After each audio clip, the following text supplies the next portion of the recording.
Welcome to the Whitwam Wealth Real Estate Podcast as we discuss 2025 real estate investing predictions.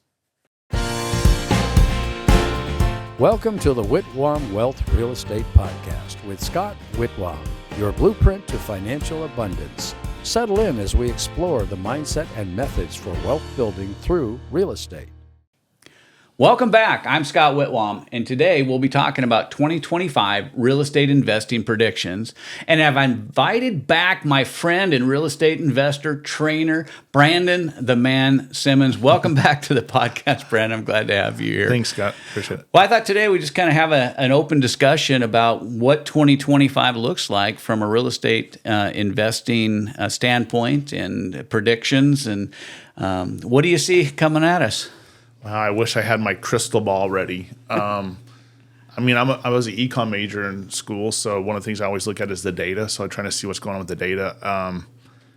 We're right in the middle of January right now, Inauguration Day, MLK Day and stuff. So I think a lot of real estate investors, entrepreneurs are pretty hopeful with the new administration coming in. Anytime you have a pro-business, a president, I think it helps regardless of whatever, Democrat, Republican, it doesn't matter. I think the key is just helping small businesses grow. So I think that's going to be helpful. I think also just paying attention what's going on with the interest rates. Right. Interest rates control so much because no one has the money to buy a house straight out. Most of the time, they usually are going to have some sort of financing and bank lending and stuff like that. So always watching what's going on with the interest rates. I think the other thing too is you're going to see the rise of AI and so much stuff. Yeah, there's a lot of changes coming. It's really interesting from a political spectrum. Now I know there's hardcore Republicans that you could run a stone wall and they'll vote for them. There's hardcore Democrats. You could run that same stone wall, and if they had a Democrat, they'd vote for them. But the majority of Republicans and Democrats, they're more interested in how's things going to benefit my life. And I know people all over the spectrum, independents, Republicans, Democrats, libertarians, Green Right. Party. But you know what is different, I think, this time is I see people in all of those categories that are very hopeful about changes that are coming. And that's unusual when you have a transition, to a new administration. A lot of times there's one party that's happy, one that's sad, but I think we're seeing right now, a lot of demographics that may not normally wish that a president's policies would do something, that they're getting behind this and they're saying, Right. hey, things have got to change, especially if you're in the real estate industry. Well, I think like in Europe, you see what, in politics over there, there's a lot of coalitions. Right. They have a lot of different parties, not just two-party Right. system. But over here, we basically have a two-party system, even though there's independents and stuff like that and other parties. But really, the two parties control most of everything. But what you're seeing, I think, in this new administration, you see Democrats coming over. Right. And taking key positions. Right. And mainly what I'm thinking about is a meritocracy. It's basically all on merit. Who is the best person for the Right. job? And try to find that person. And I've been in business for nearly 40 years now. I don't know how I'm getting so old. Gosh. But I've always hired the best person I could find for the job. And we've always succeeded. And it's been that way whether I was in sports, whether I was in business, whether we were in some kind of charitable work. You find the best person for the job and let them take the reins of it and run with it, and you'll get the best results. And I think we're seeing a lot of that right now. I think it's Steve Jobs that talked about, he doesn't hire people to tell them what to do. He hires smart people so Right. they can tell him what he needs to do. Yeah, that's the Henry Ford model. Okay. You remember when he got Yes, that's right, yeah. history? He ended up in federal court, and they were trying to take Ford Motor Company from him. And their big charge is that he didn't know what to do. He didn't know how to do it. He didn't have and he said, I got a box on my desk. I remember that. When I want to know something about engineering, I push this button, and in walks the best engineer money can buy. And that's really the way it should be. I mean, we should have the best person over Health and Human Services to try to get America healthy again. Yeah. I mean, we need to have the best people, in our military. We need to have the best people. Here's the thing a lot of people, miss, and this isn't a party issue. When America is strong and when America is great, the rest of the world is much safer. Yeah. It's much healthier.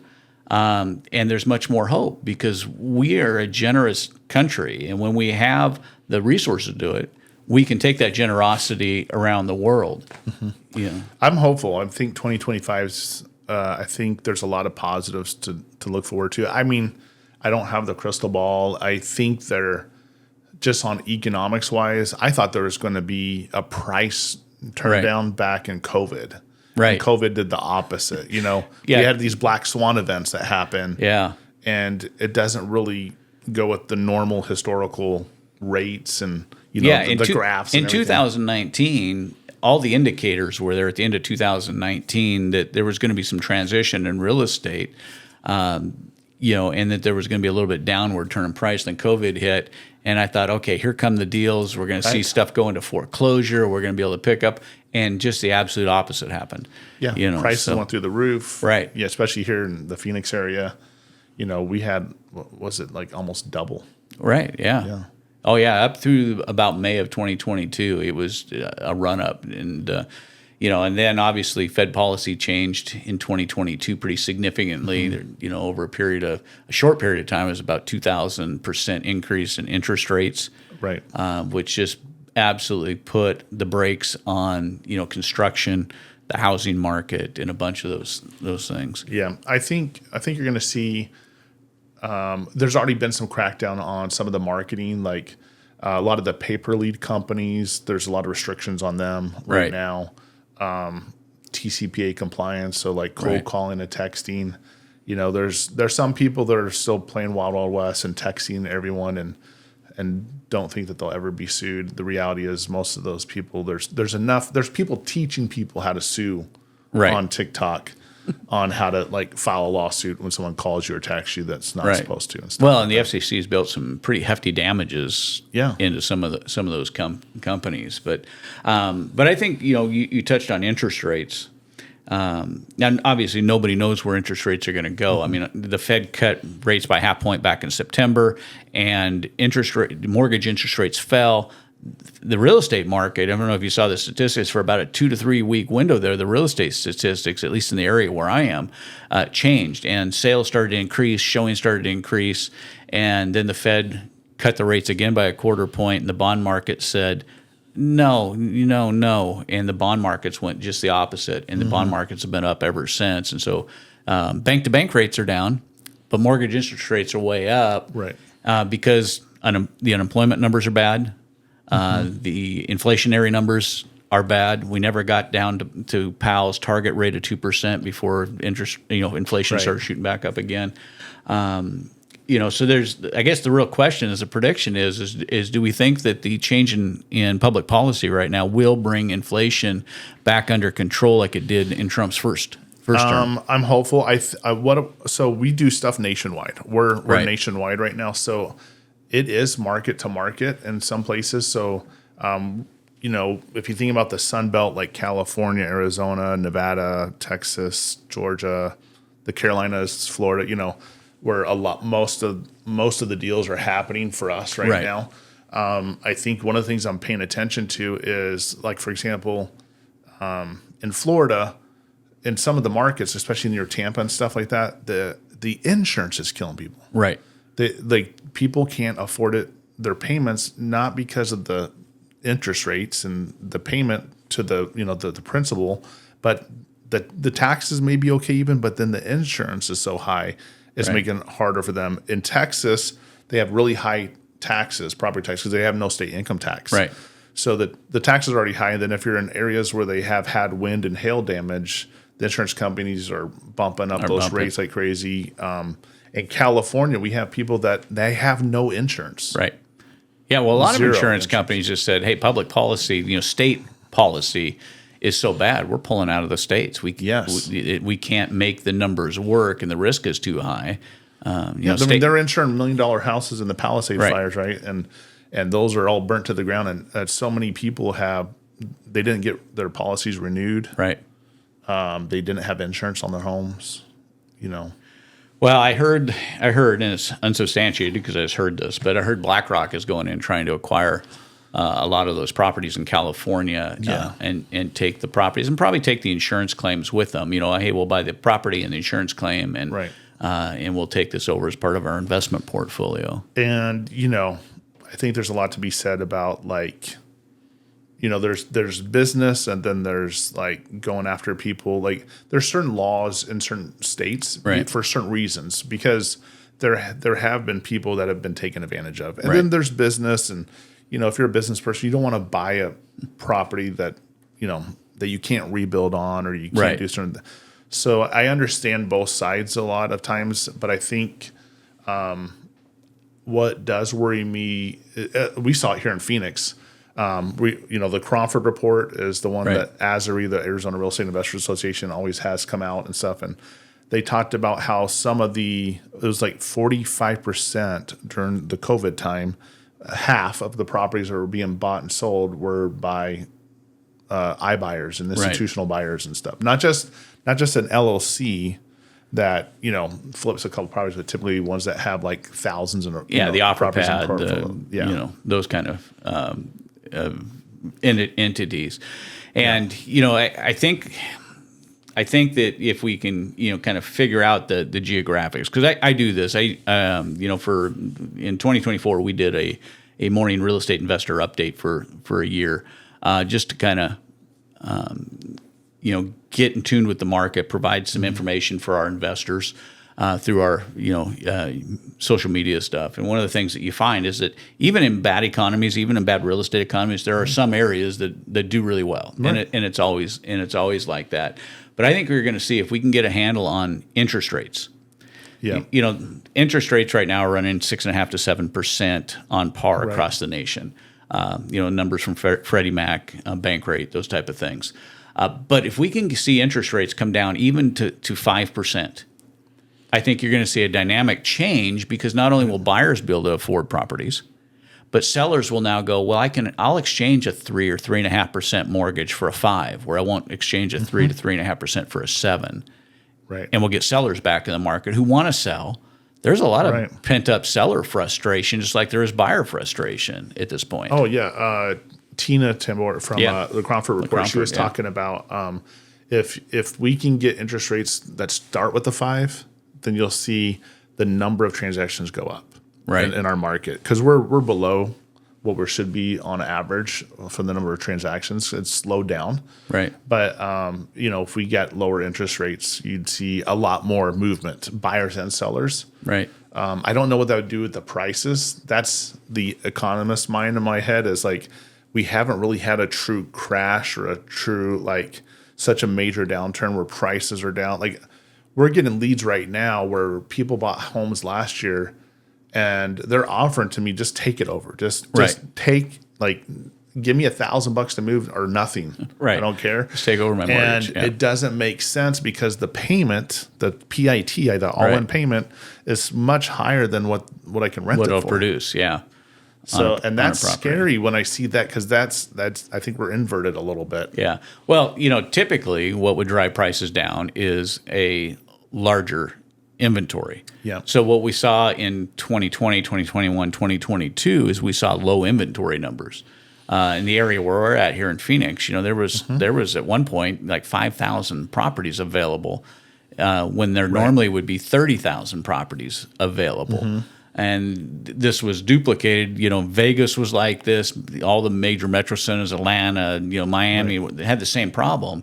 And so what it did is it drove prices up because of scarcity of inventory. But if we get to a place where I think that sellers go, okay, I can move, and inventory comes up, and we see inventory come up and match buyer demand, I think we may see prices actually tip down a little bit.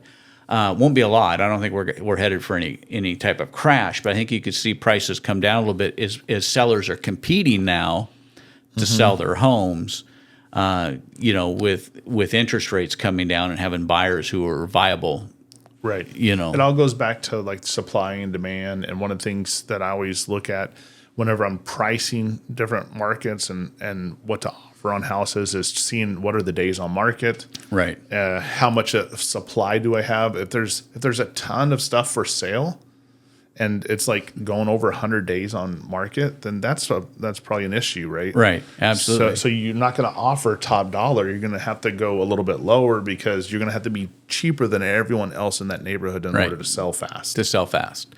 Yeah, and I think as this happens too, you're gonna see also more what we would call typically wholesale properties get back more to a realistic price. One of the big problems that I know that the hard money guys are having right now is that when they lend out money to somebody who's flipping a property, they're paying so much for a wholesale property. There's not enough at the end of the market, and when you have to hold it for 120 days to sell it, some of these flippers are going, hey, I give up. Here, have the property back. Yeah, they'll just cite a deed reconveyance. Yeah, let's give it back to you. And so some of the hard money guys have a little changed too because of where it's at. But I think that if you see interest rates come down a little bit, the hard money guys will pull back a little bit. But you're also going to see properties turn much quicker. You'll take 100 days on market. I think right now we're close to 90 days on market in our market, and you see that drop back down into the 40s. Right. What a huge difference. I mean, that's going to take a lot of relief pressure off the flippers, and it'll probably also bring some of the wholesale prices down. And I think also, I think people look at investors as bad, like, oh, they're just totally like, you think about BlackRock going in after there's a big fire and stuff like that. The reality is if you have the right investors, the right mindset, flippers and stuff, they usually are improving these neighborhoods. They're improving the homes around there. And, people, there's arguments to be made about gentrification or people getting pushed out or can't afford things. And there's some truth to that in some of these markets. But, I mean, the reality is most of the time they're just trying to they're in a profit business. They're trying to make a profit.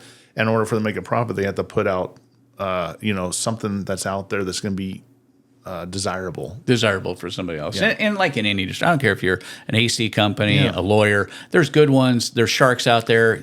And in our industry, I call them bottom feeders.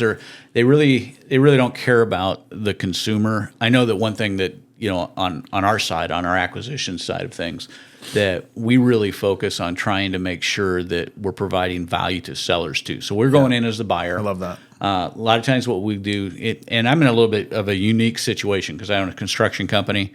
We have a real estate brokerage, and then we wholesale and we flip. So when we go in, we can give a client a lot more options than maybe some of the investors can. But we'll go in and go, hey, look, your house is worth $500,000 after repaired. But it needs $125,000 worth of upgrades to get it there. So you've got some options. You can hire us. We'll come in. We'll do the upgrades, and you can put the house on the market for $500,000. Or you can sell us the property, for $125,000 less. And then we need, to be compensated for two closings we're going to have. We're going to have a closing with you when we buy it. We're going to have a closing when we sell it. So you got to cover our costs there. Right. And then we need to make a 10% profit on it. And so we just work the thing backwards. We show people and we give them options. We'll remodel it for you, let you get the high value for it.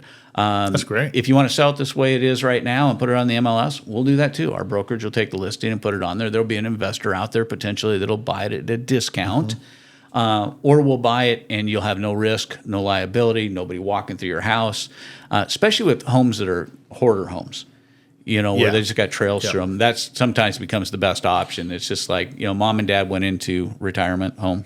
Right. And I think you're going to see a lot more of that. And I'm hoping, and I know the network that we're in, a lot of the people in there really have, they're in this not just to be bottom feeders, but they're really in this to make a difference in the communities, to help people, knowing that this may be the last money they ever have in their life as they go into retirement living, those kind of things. So, and if you, I think you bring up a good point that the people that aren't the bottom feeders, those are the same ones you'll probably see in 10 years. Right. The ones that are bottom feeders, you probably will never see again. Yeah, they come in and out of the industry. It's a revolving door. And yes, they'll come in and make some money and they'll be out, but because they don't have the right reputation or the long-term insight, they're not going to be around long-term.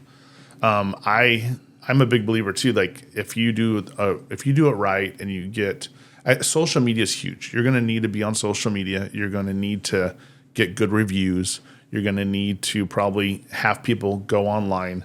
I don't think it's going to happen in 2025, but with that whole lawsuit with NAR and the whole thing with buyer's agents and getting commissions and advertising for that, you're going to see, I think, a shift going to people using more like investors to give them offers. You're going to see almost like Amazon style, like, what's my property worth? And then hit a button. And I mean, Zillow did a great job for a while because they were always ranked at the top. Right. And then all they had to do is add a button to receive an offer. Right. And then they went crazy. But then now they're out of the business because they lost so much money. They're a great lead generation business, though. You know? Yeah, I started on the brokerage side of things. I started with Zillow before they went public. So it used to be you could buy all the zip codes in your area for a couple $100 a month, but all you got was a hyperlink. There was no pictures, there was no nothing. And that was back when I started with Zillow. Wow. And then when they went public, they've developed the network they have, but they were still one of the top vendors. So for instance, if somebody's going to do a for sale by owner, you know where they're going to put their property. They're going to put it on Zillow because it really is the public MLS for sale by owner people. There's actually an article that was, I can't remember where it was. I don't know if it was Wall Street Journal or something. They talked about Zillow being the new MLS.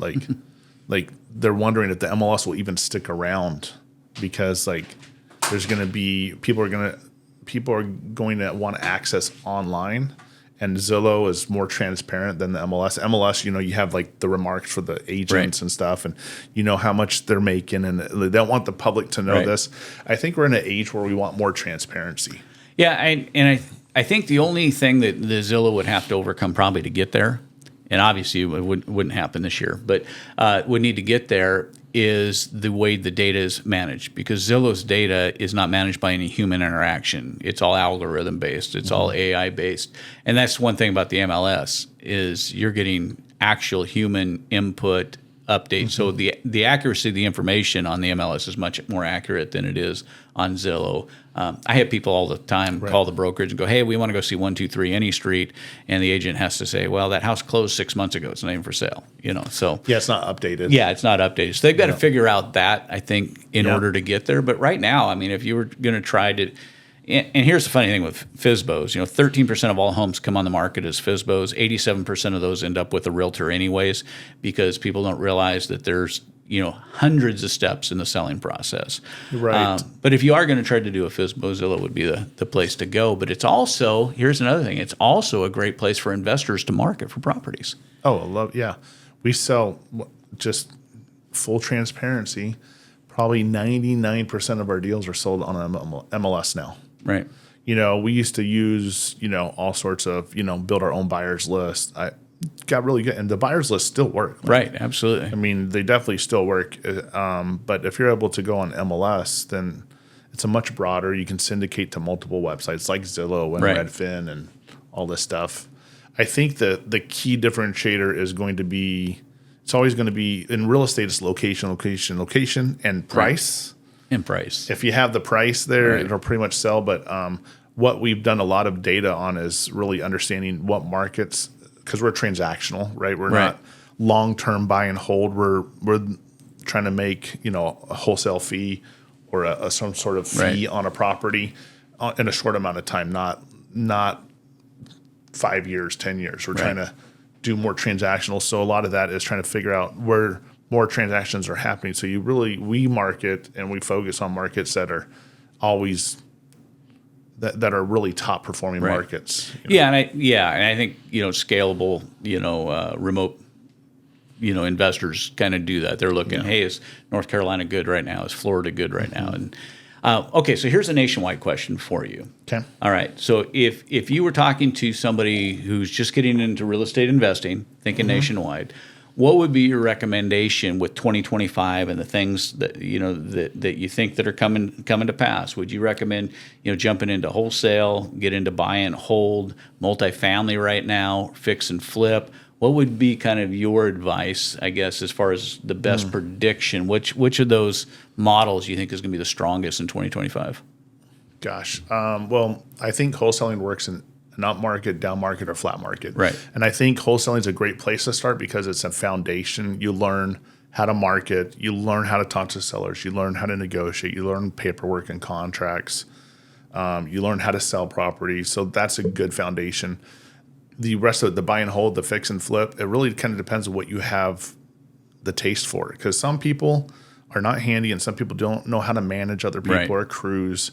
Like, I'm sure with your fix and flips, I'm sure that every contractor was on budget and on time every single time, right? Oh boy, don't I wish. The reality is it doesn't. So you got to be able to manage that and understand that that's just part of the business. You're probably not going to be on budget every time. So you got to plan for that. Or maybe your contractor may not show up. So you got to make sure you understand that. For rentals, you got to be able to, manage tenants. And if you're a really good communicator and you have a good way to find good tenants up front, that really saves you on that headaches down the road. Right.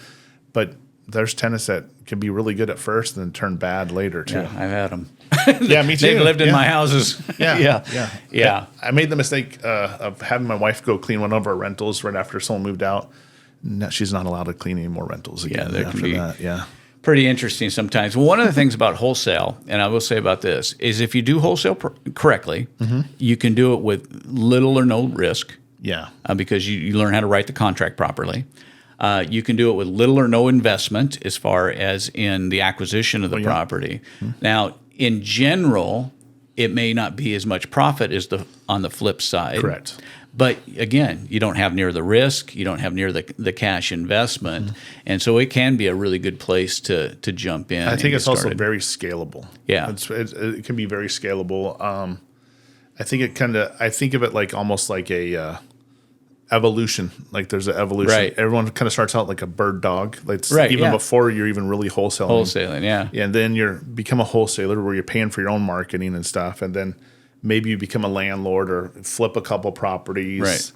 And then really I think down the road, it's like you become the lender, right? Right. You become the guy who's loaning the money to everyone else. You're investing in other people's project. You're the banker, yeah. And I think it's actually really good, especially coming out of a market that's had such headwinds. Wholesale is not a bad place to go.